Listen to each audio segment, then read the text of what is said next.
concept. Next one. Next topic, occupational distribution of population in India. Here we are move forward with one concept, that is occupational distribution of population in India. The occupational structure of a country refers to the distribution or division of its population according to the different occupations, whether they are lifestyle occupations or migration occupations. Here we are observing our own occupations or nature occupations. గ్రామాల్లో ఉన్నటువంటి ప్రజలు మనం గమనించినట్లయితే వృత్తులు అనేవి అనేక రకాలుగా ఉంటాయి. తాత్కాలికంగా చేసేటువంటి వృత్తులు కొన్ని ఉంటాయి. The occupations which are having temporary nature and the occupations which are having permanent nature or long term nature. తాత్కాలికంగా చేసేటువంటి వృత్తులు మనం ఎంచుకున్నటువంటి రంగంలో మనకు గనక పని దొరకకపోతే వెళ్ళేటువంటి వృత్తులు. అలా కాకుండా దీర్ఘకాలికంగా మనం చేసేటువంటి ఒకే రకమైన వృత్తులు ఎప్పుడు అదే కోవలో మనం చేస్తూ ఉంటాము. Because of that reason also here we are observing two types of occupations in different sectors of the economy. This type of occupational distribution always prevails in India like countries, because we are mostly depending upon agriculture but not industries and services at our required level. భారతదేశ ఆర్థిక వ్యవస్థలో మనం వ్యవసాయం మీద ఎక్కువ ఆధారపడ్డాము, అంతేగాని పరిశ్రమల మీద సేవల మీద తక్కువగా ఆధారపడి ఉన్నట్టుగా మన గణాంకాలు మనకి ఇక్కడ చెప్తున్నాయి. ఈ యొక్క నిష్పత్తుల్లో మార్పులు రావాలి అంటే we must improve our labor dependency in three sectors of the economy in our country. Namely, they are primary sector or occupations, that is called as agricultural sector. Next one, secondary occupations or sector, that is also called as industrial sector. Third one, tertiary sector or service sector. These three sectors are concluded as Indian economy. In the case of developed countries also, we are having these three types of sectors, but the labor dependency is varied with our country or in the case of developed countries. In the case of developed countries, సంపన్న దేశాల విషయానికి వస్తే శ్రామికుల యొక్క supply కానీ శ్రామికులు ఆధారపడినటువంటి నిష్పత్తులు కానీ ఆ దేశాల్లో సరిసమానంగా విభజితమై ఉంది.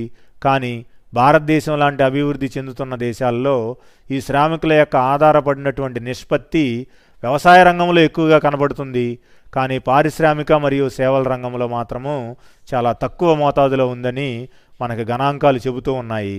ఆ గణాంకాలను కూడా మనం ఇక్కడ పరిశీలించబోతున్నాము. దాన్ని బట్టి మనకి ఇంకా స్పష్టంగా అర్థమయ్యే అవకాశం ఉంటుంది. దానివల్ల we are ready to improve the dependency rate or labour supply rate in industrial sector, that also called as secondary sector, tertiary sector and also called as service sector. ద్వితీయ రంగమైనటువంటి ఈ యొక్క పారిశ్రామిక రంగంలో కానీ తృతీయ రంగంగా పిలువబడుతున్నటువంటి సేవల రంగంలో కానీ ఈ శ్రామికుల సప్లైని మనం బాగా పెంచుకోవాల్సిన అవసరం ఉంది. దీన్ని మనం పెంచుకోవాలి అంటే we must reduce migrationary viabilities in the country.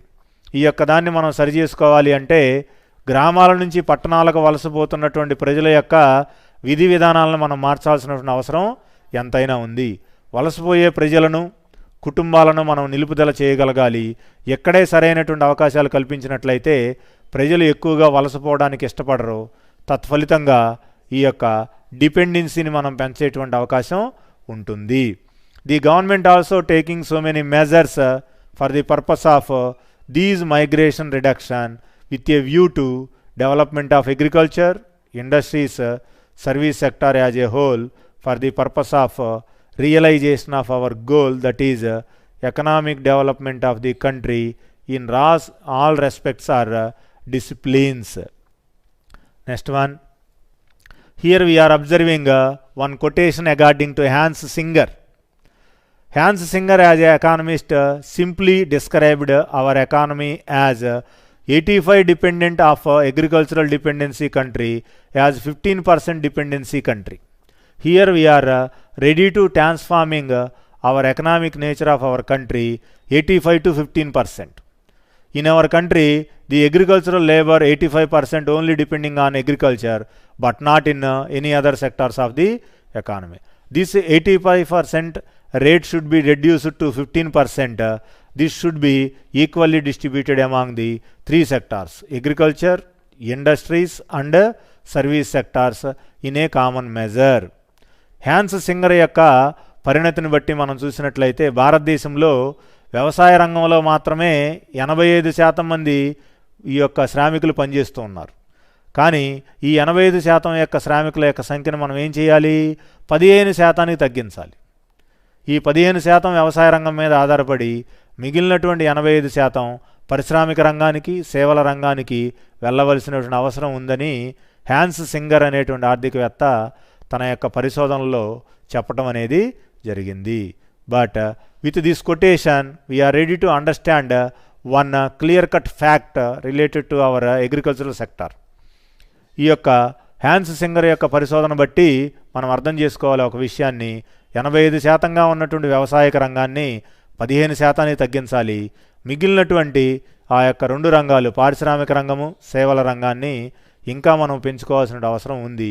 అప్పుడు మాత్రమే భారతదేశంలో ఆర్థికాభివృద్ధి సాధ్యపడుతుంది లేదా సులభం చేయబడుతుంది. తత్ఫలితంగా మనం కూడా అభివృద్ధి చెందినటువంటి దేశాల జాబితాలోకి వెళ్ళేటువంటి అవకాశం ఉంటుంది. పౌరులు, విద్యార్థులు దీన్ని కూడా గమనించాల్సిన అవసరం ఎంతైనా ఉంది. Next coming to the first aspect, that is primary sector or agricultural sector. This was also called as primary occupations. It includes agriculture and allied activities. Allied activities by name forestry, fishing, animal husbandry, piggery and all types of activities which are related to rural areas or rural artisans. గ్రామాల్లో ఉన్నటువంటి అన్ని వృత్తులు కూడా వ్యవసాయానికి అనుబంధమైన వృత్తులుగానే పరిగణలోకి తీసుకున్నారు. ఆర్థికవేత్తలందరూ కూడా rural ఏరియాస్లో చేసేటువంటి అన్ని పనులను the activities which are closely connected with agricultural sector అని పిలవటం అనేది జరిగింది. All these are named as allied activities. These are seasonal in nature. ఇవన్నీ కూడా వాతావరణ పరిస్థితుల చేత నిర్ణయించబడతాయి. సీజన్ను బట్టి ఈ యొక్క వృత్తుల్లో ఉన్నటువంటి శ్రామికుల సప్లై తగ్గిపోవడం, పెరిగిపోవడం జరుగుతూ ఉంటుంది. ఏది ఏమైనా ఇవన్నీ కూడా వ్యవసాయానికి అనుబంధమైనటువంటి వృత్తులు. దీన్ని మనము ఇంకా పెంచుకోవాల్సిన అవసరం ఉందని మన భారతీయ ఆర్థికవేత్తలు మనకి అనేక సందర్భాల్లో చెప్పారు. ఈ వ్యవసాయ రంగంలో పనిచేస్తున్నటువంటి ప్రజల యొక్క డిపెండెన్సీని మనం గమనిస్తే, the labour supply or people depending on agriculture sector in the year 1951 72.1%. whereas in the case of 2011 it was decreased to 49%. 72% నుంచి 48% ఇది పడిపోయిందండి. 50 సంవత్సరాల కాలంలో ఇండియన్ అగ్రికల్చర్ సెక్టార్లో ఉన్నటువంటి ఫ్యామిలీస్ డిపెండెన్స్, లేబర్ డిపెండెన్స్లో ఇంత రాడికల్ చేంజ్ వచ్చింది. ఇలాంటి విపరీతమైనటువంటి మార్పుని మనం గమనించాలి. Here we are encouraging one type of obstacle here or change here, that is reduction of labor dependence in primary sector or agriculture sector. మనం ఏదైతే ఆశపడుతూ ఉన్నామో ఎన్నో సంవత్సరాలు బట్టి 1951లో 72% మంది ఉన్నటువంటి శ్రామికులు 2011కు వచ్చేపాటికి 48%కి పడిపోయారు. అంటే ఇక్కడ తగ్గిన శాతంలో ఉన్నటువంటి ప్రజలందరూ కూడా ఇండస్ట్రీస్కి వెళ్ళారు, లేకపోతే కొంతమంది ఎక్కువ క్వాలిఫికేషన్స్ ఉన్నవాళ్ళు సర్వీస్ సెక్టార్కి వెళ్ళడం జరిగింది. because of this strong reason with statistical data which was given by the NSSO, National Sample Survey Organization of India. This data officially provided by the National Sample Survey Organization. This is the official organization which studies about our economic conditions which are prevail in our country for day to day or year by year. This society or organization provides with statistical data to supporting this calculation which is related to the agriculture sector or primary sector of our economy. Next one, secondary sector. Here we are called secondary sector as industrial sector. It includes mining, quarrying, manufacturing, small scale industries, large scale industries, medium scale industries or MSME also. Here nowadays we are properly used one term, that is MSME, micro, small, medium enterprises in rural areas and urban areas, which are closely connected with secondary sector, that is industrial sector. ఈ రోజున భారతదేశంలో కానీ అదేవిధంగా అభివృద్ధి చెందినటువంటి దేశాల్లో కానీ మనం అనేక రకాలుగా గమనిస్తూ ఉన్నాము. అదే సూక్ష్మ, చిన్న తరహా మరియు మధ్య తరహా పరిశ్రమల యొక్క రంగము. వీటన్నిటినీ కలిపి మనము పారిశ్రామిక రంగంగా పిలుస్తూ ఉంటాము. By convention it was also includes mining, గనుల తవ్వకం, క్వారీయింగ్, అనేక రకాలైనటువంటి క్వారీ పరిశ్రమలు, and manufacturing sector like institutions or goods manufacturing. వీటన్నిటినీ కలిపి మనము ఈ యొక్క పారిశ్రామిక రంగంలో కలగలిపి పిలవడం జరిగింది. Along with these industries here we are including micro industries, small scale industries, medium scale industries with long term and short term objectives, which are supported and financed by the government of India in their physical policies and industrial policies. భారతదేశంలో స్వతంత్రం వచ్చిన తర్వాత మనం అనేక రకాలైనటువంటి పారిశ్రామిక విధానాలను గమనించామండి.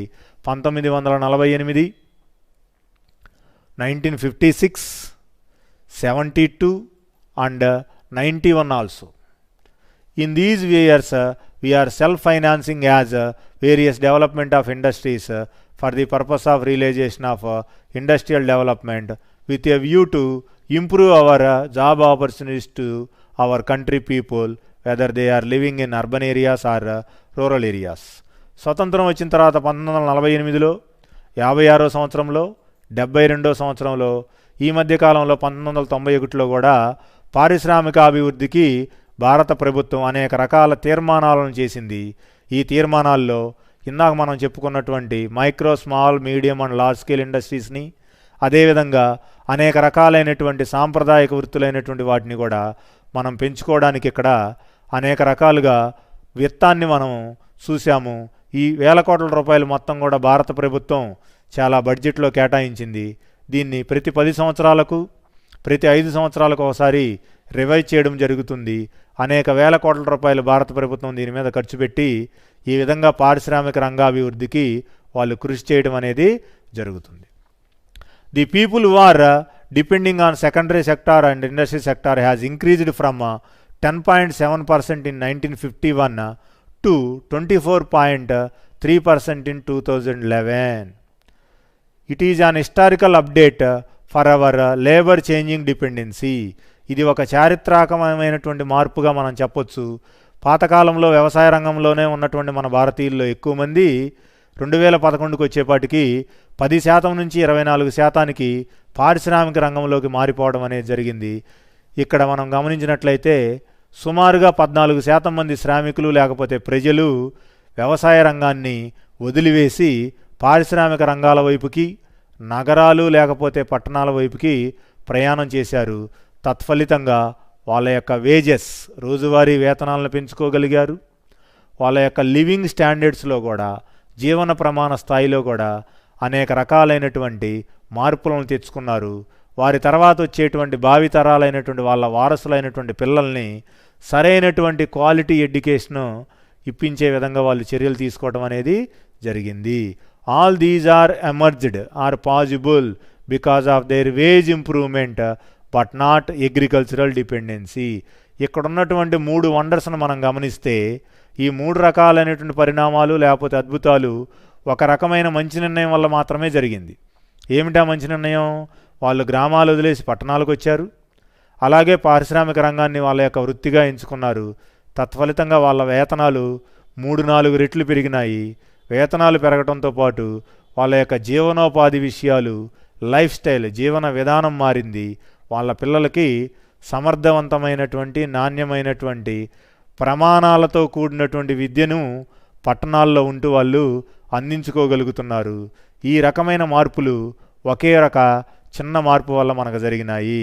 వ్యవసాయ రంగాన్ని వదిలేశారు, పారిశ్రామిక రంగంలో వాళ్ళు ఉపాధిని వెతుక్కోగలిగారు. అది కూడా పట్టణాల వైపుకి వచ్చి మాత్రమే జరిగింది. All the changes are occurred only because of their one decision. That decision is always in the nature of positivity. వీళ్ళు తీసుకున్నటువంటి నిర్ణయం ఎప్పుడూ కూడా ధనాత్మకంగా ఉంది. అభివృద్ధిని అందించేదిగా ఉంది కాబట్టి గ్రామాల్లో ఉన్నటువంటి శ్రామిక జనాభా మొత్తం కూడా ఇలాంటి మార్పులకు సంసిద్ధులుగా ఉన్నారు. ఈ మార్పును వాళ్ళు స్వాగతించారు కాబట్టి వాళ్ళకి ఆదాయాలు పెరిగినాయి, జీవన విధానంలో బహుముఖమైనటువంటి మార్పులు వచ్చినాయి, వాళ్ళ యొక్క పిల్లలకు నాణ్యమైనటువంటి ప్రమాణాలతో కూడినటువంటి ఆధునిక విద్యను వాళ్ళందరూ కూడా అందుబాటులోకి తీసుకొచ్చారు. Here we are observing the dependency rate also. శ్రామికుల సప్లై 10% నుంచి 24 పెరిగింది. ఇది 60 సంవత్సరాల కాలంలో వచ్చిందండి. ఇది ఎప్పటి నుంచో మనం ఆశపడుతూ ఉన్నాము. 4-5 సంవత్సరాల్లో వచ్చినటువంటి మార్పు కాదు. ఈ యొక్క మార్పును మనం నమోదు చేసుకోవడానికి స్వతంత్ర భారతదేశంలో మనకు 60 సంవత్సరాలు పట్టింది. ఎన్నాళ్ళు వాళ్ళు ఎందుకు వెనకాడారు అంటే వాళ్ళకు ఉన్నటువంటి ఇల్లిటరసీ వల్ల, నిరక్షరాస్యత అనేటువంటి సమస్య వల్ల వాళ్ళు వెనకాడారని చెప్పి మనం స్పష్టంగా అర్థం చేసుకోవచ్చు. Next coming to the third aspect, that is tertiary occupation or service sector. It is also called service sector. It includes trade, commerce, transport, storage, banking, insurance, hospitals and real estate also. Nowadays we are clear cutly visioning one type of term, that is real estate. దీనినే మనము స్వచ్ఛమైనటువంటి మన మాతృభాషలో స్థిరాస్తి వ్యాపారంగా పిలుస్తున్నాం. Here this type of sector always giving high employment nowadays. ప్రస్తుత కాలంలో స్థిరాస్తి వ్యాపారము లేదా భూమికి సంబంధించినటువంటి యొక్క వ్యాపార విధానం అనేది ఎక్కువ మందికి ఉపాధిని కల్పిస్తూ ఉంది, ముఖ్యంగా నగరాల వైపుకు మనం చూసినట్లయితే. This type of sector also includes trade and commerce, వర్తకము లేదా వాణిజ్యపరమైనటువంటి విషయాలు, ట్రాన్స్పోర్ట్ రవాణా, స్టోరేజ్ గోడౌన్లు లేదా గిడ్డంగులకు సంబంధించి, ఇన్సూరెన్స్ బీమా రంగము, బ్యాంకులకు సంబంధించినటువంటి రంగము, అదేవిధంగా మనకు ఉన్నటువంటి టెలికమ్యూనికేషన్స్ ప్రచార సమాచార రంగానికి సంబంధించినటువంటి ఈ యొక్క రంగాలను మనం ఇక్కడ గమనిస్తున్నాము. This type of service sector or tertiary sector also gives higher rate of employability or work provision in comparison with industrial sector and agricultural sectors, which we are already seen here. The dependency rate or employability rate in the case of service sector here 17.2% in 1951. It was increased to 26.8% by the year 2011. 17.2% ఉంది. ఇది 1951లో ఈ యొక్క శాతము 26 నుంచి 8% పెరిగింది 2011లో. ఇక్కడ మనం గమనించినట్లయితే 9% గ్రోత్ని మనం ఇక్కడ రికార్డ్ చేసుకోవటం అనేది జరిగింది as per as service sector is concern here. In this sector we are also observing one new matter, that is in this sector female occupancy also greaterly increased here. ఇక్కడ స్త్రీల యొక్క ఉద్యోగ అవకాశాలు కూడా బాగా పెరిగినాయి. Many people in their homes also ready to work under the heading of provision of this type of sector as a new sector. ఈ రోజున సమాజంలో మనం గమనిస్తున్నట్లయితే చదువుకున్నటువంటి ఆ యొక్క మహిళలు లేకపోతే గృహస్థులు కూడా వారి ఇంటి దగ్గరే ఉండి ఇంటి పనులు చూసుకుంటూ ఆ యొక్క సర్వీస్ సెక్టార్లో ఉన్నటువంటి అనేక రకాల వృత్తులను ఎంచుకుంటున్నారు. వారు కూడా నెల వచ్చేపాటికి ఎంతో కొంత ఆదాయాన్ని కుటుంబ పెద్ద అయినటువంటి తన యొక్క భర్త యొక్క సహాయంతో ఎంతో కొంత సాధించుకోగలుగుతున్నారు. ఇతని ఆదాయంతో పాటు ఆమె యొక్క ఆదాయం కూడా తోడవటం వల్ల కుటుంబంలో ఉన్నటువంటి సేవింగ్ రేటు పెరిగిందని చెప్పాలి. పొదుపు రేటు చాలా వరకు పెరిగింది. This type of savings might be increased our per capita income. As a result and recorded growth rate of our national income also. ఎప్పుడైతే పొదుపు రేటు పెరిగిందో మన యొక్క తలసరి ఆదాయం పెరుగుతుంది. తలసరి ఆదాయం పెరగడం వల్ల దేశంలో ఉన్నటువంటి జాతీయ ఆదాయము, నేషనల్ ఇన్కమ్ కూడా పెరుగుతుంది. These two aspects encourages hour economic development in greater extent. అత్యధిక మోతాదులో ప్రజల యొక్క పొదుపులు, తలసరి ఆదాయాలు, జాతీయ ఆదాయాలు పెరిగితే మనకి ఆర్థికాభివృద్ధిని చవిచూడటం కూడా చాలా సులభతరంగా కుదురుతుంది. ఎప్పుడైతే ఈ ఆర్థికాభివృద్ధిని మనం చవిచూడటం జరిగిందో మనం కూడా అభివృద్ధి చెందినటువంటి దేశాల జాబితాలోకి వెళ్ళేటువంటి అవకాశం ఉంటుందన్నమాట. అందువల్ల agriculture sector dependency, secondary sector dependency, service sector dependency also provided here one new provision, that is new emergence of economic development as our dream in our country, that is with occupational distribution. This topic with occupational distribution, here we are ready to conclude that point is occupational distribution of sectoral contribution. ఈ యొక్క వివిధ రంగాల దృష్ట్యా మనము శ్రామికులకు ఎంతమందికి ఇక్కడ వృత్తులు దొరుకుతున్నాయి, ఉపాధి దొరుకుతుంది, పని దొరుకుతుందని గమనించినట్లయితే అగ్రికల్చర్ సెక్టార్లో మనం గమనించాం, సర్వీస్ సెక్టార్లో మనం గమనించాం, అలాగే ప్రాథమిక రంగమైనటువంటి ఈ యొక్క వ్యవసాయ రంగంలో కూడా మనం గమనించాం. ఇక్కడ ఉన్నటువంటి labour supply rate year by year బాగా పెరుగుతోంది. ఇది పెరగడం వల్ల మనందరికీ విద్య ఉపాధి అవకాశాలు పెరుగుతున్నాయి. Because of that reason also here we are giving high priority importance to the occupational distribution in the country for the purpose of developing a country like India. In this class, I am revised here human resources development as our new topic with a view to greater importance, that is investment in man or creative productive resource, and also increasing our expenditure in health matters and medical matters to improve strength, stamina, vigor, vitality, as man improved as effective resource. ఇక్కడ మానవులను ఒక శక్తివంతమైనటువంటి వనరుగా సమృద్ధిగా మనం తయారు చేయాలి అంటే మన ఖర్చుని పెట్టుబడిని కూడా ఆరోగ్యాల మీద ఈ యొక్క మనకు సంబంధించినటువంటి బీమాల మీద పెంచుకోవాల్సిన అవసరం ఉంది. అది మనం గమనించాము. నెక్స్ట్ జాబ్ ట్రైనింగ్ ఆల్సో, వృత్తులకు సంబంధించినటువంటి శిక్షణా కాలంలో కూడా మనము కొత్త రకమైనటువంటి శిక్షణ ఇస్తున్నాము. నైపుణ్యాలను పెంచుకుంటూ ఉత్పాదక శక్తిని మనం పెంచుకోవాల్సినటువంటి పరిస్థితి వచ్చింది. And also here we are conducting various educationary programmes, primary level, secondary level and higher level also. ప్రాథమిక స్థాయిలో, మధ్య స్థాయిలో, ద్వితీయ స్థాయిలో, విశ్వవిద్యాలయాల స్థాయిలో కూడా మనం అనేక రకాలుగా పెంచుకోవటం అనేది జరిగింది. As fourth point in human resources development, formal adult education programs also conducted in rural areas for the purpose of farmers improvement and their wage improvement. గ్రామీణ ప్రాంతాల్లో కూడా వయోజన విద్య అనేటువంటి ఒక నూతన విద్యా కార్యక్రమాన్ని మనం తీసుకొచ్చాము. దీనివల్ల కూడా గ్రామాల్లో ఉన్నటువంటి రైతులు వాళ్ళ యొక్క విద్యా అవకాశాలను పెంచుకుని వాళ్ళకు ఉన్నటువంటి ఆదాయ వనరులను పెంచుకునేటువంటి అవకాశాన్ని మనం ఇక్కడ కల్పించాము. Next one, encouraging migration also. Here we are ready to encourage migration facilities to the people who are living in rural areas and urban areas for the purpose of their wage improvement and lifestyle improvement, to giving high priority education to their children or heirs of one generation to another generation. As far as importance of human resources also concerned, here we are contributing productive utilization of physical manner and mental manner.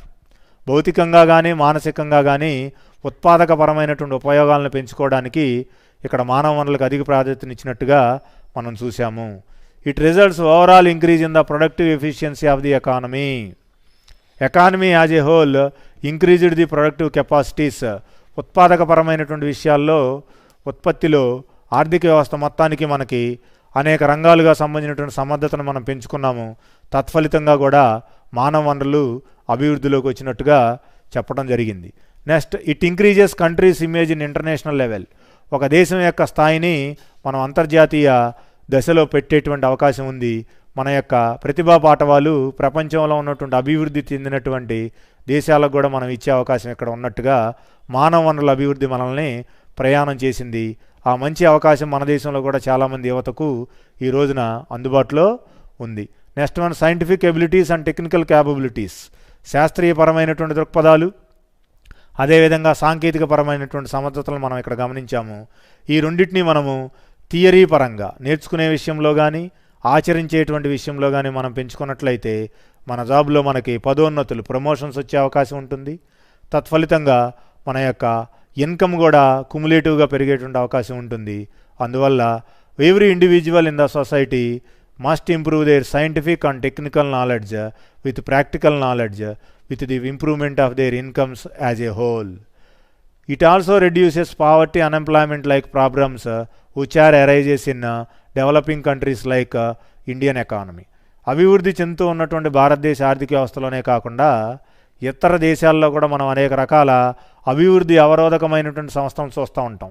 పేదరికము, నిరుద్యోగిత, ఆదాయ అసమానతలు ఇలాంటి వాటిని కూడా మనం అధిగమించాలి అంటే మానవ వనరుల అభివృద్ధి చాలా ప్రముఖమైనటువంటి అంశంగా మనం నేర్చుకోవాల్సిన అవసరం ఉంది. నెక్స్ట్ మనం ఇంకో విషయాన్ని గమనించాం, వృత్తుల వారీ శ్రమ విభజన, occupational distribution of population in country that is India. భారతదేశంలో ఉన్నటువంటి వృత్తుల వారీ శ్రమ విభజన కూడా చూసాం. ఇక్కడ గమనిస్తే here we are observing high labour dependency only in agriculture sector but not in tertiary and industrial sector. Because of that reason here we are ready to improve our labor force supply or labor dependency rate to expand in industrial sectors and service sectors as a whole. We are giving high priority to the primary or agricultural sectors but not sufficient to reduce our dependency in order to realization of our economic growth as a long term development. ఆర్థిక అభివృద్ధిని మనం చవి చూడాలి అంటే ఒక వ్యవసాయ రంగం మీదే ప్రజలు ఎక్కువ మంది ఆధారపడితే సరిపోదు, దీన్ని మనం ఇంకా పెంచుకోవాల్సిన అవసరం ఉంది. దీంట్లో క్రమంగా పారిశ్రామిక రంగానికి, సేవల రంగానికి కూడా మనం శిక్షణా తరగతులకు వెళ్ళి కొత్త నైపుణ్యాలను అందిపుంచుకుని దానిలో కూడా మనం ప్రవేశించేటువంటి ప్రతిభను నేర్చుకోవాల్సిన అవసరం ఎంతైనా ఉందని హ్యాన్స్ సింగర్ లాంటి ఆర్థికవేత్తలు చెప్పారు. ఈయన పరిశీలనలో మనం చర్చించాం. ఏమని? 85% మంది ప్రజలు వ్యవసాయంలోనే ఉన్నారు. ఆ 85% అనేది చాలా ఎక్కువ మోతాదు. దాన్ని మనం 15% తగ్గించుకోవాలి. అలా తగ్గించుకుంటే మనం కూడా industrially tertiary sector wise develop అయ్యే ఛాన్స్ ఉంటుందని ఆయన యొక్క పరిశోధనలో మనకు చెప్పారు. ఇక్కడ primary sector dependency, industrial sector dependency and service sector డిపెండెన్సీని మనం చూసాము. ఈ విధంగా మనం గమనిస్తే మనము అగ్రికల్చర్ సెక్టార్లో ఎక్కువగా ఉన్నాం, టెరిషరీ సెకండరీ సెక్టార్స్లో చాలా తక్కువగా ఉన్నాం. వీటిని మనం డెవలప్ చేసుకోవాల్సిన అవసరం ఉంది. The data provided here NSSO national sample survey organisation మనకి ఇచ్చినటువంటి గణాంక సమాచారము, అంకెలతో కూడినటువంటి సమాచారాన్ని గమనించిన ఈ యొక్క వాస్తవం మనందరికీ కూడా ఒప్పుకోక తప్పదు. దీన్ని మనము ఇంకొద్దిగా మెరుగు చేసుకున్నట్లయితే ఆర్థిక అభివృద్ధిలో ముందుకెళ్ళేటువంటి ఛాన్స్ ఉంటుంది. With this I am concluded today's class. In my coming class, I am going to discuss about role of human resources development with a view to occupations and also education or health indices which are prevailed in our country as a developing country like India. రాబోయే మన క్లాస్లో మానవ వనరులతో పాటుగా ఆరోగ్యపరమైనటువంటి సూచికలను కూడా చూస్తాము.